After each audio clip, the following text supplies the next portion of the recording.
My message is that we'll be watching you.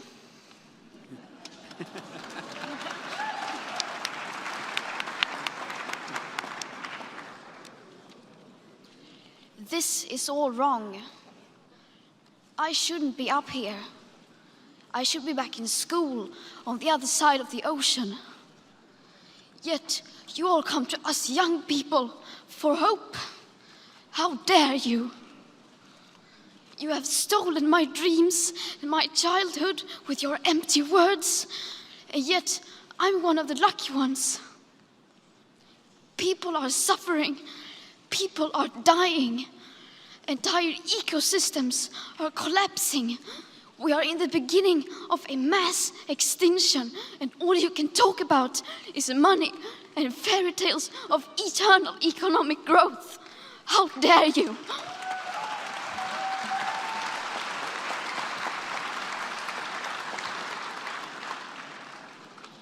For more than 30 years, the science has been crystal clear.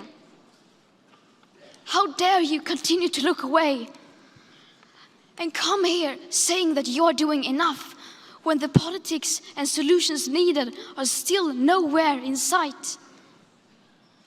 You say you hear us and that you understand the urgency. But no matter how sad and angry I am, I do not want to believe that.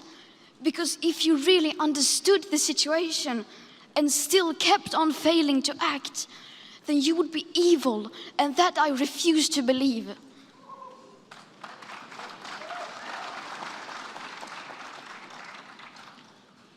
The popular idea of cutting our emissions in half in 10 years only gives us a 50% chance of staying below 1.5 degrees and the risk of setting off irreversible chain reactions beyond human control.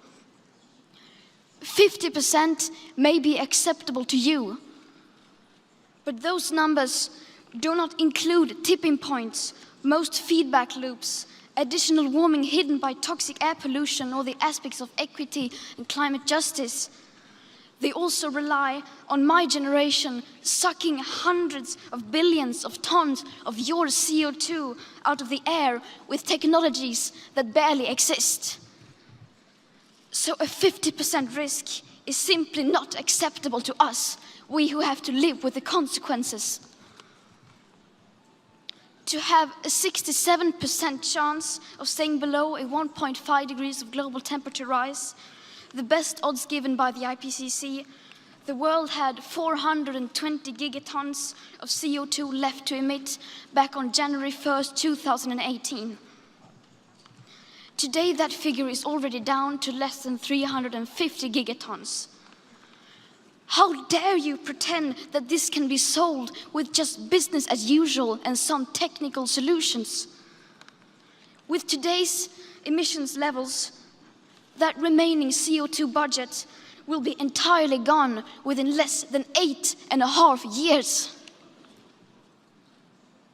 There will not be any solutions or plans presented in line with these figures here today, because these numbers are too uncomfortable and you are still not mature enough to tell it like it is. You are failing us. But the young people are starting to understand your betrayal. The eyes of all future generations are upon you. And if you choose to fail us, I say we will never forgive you.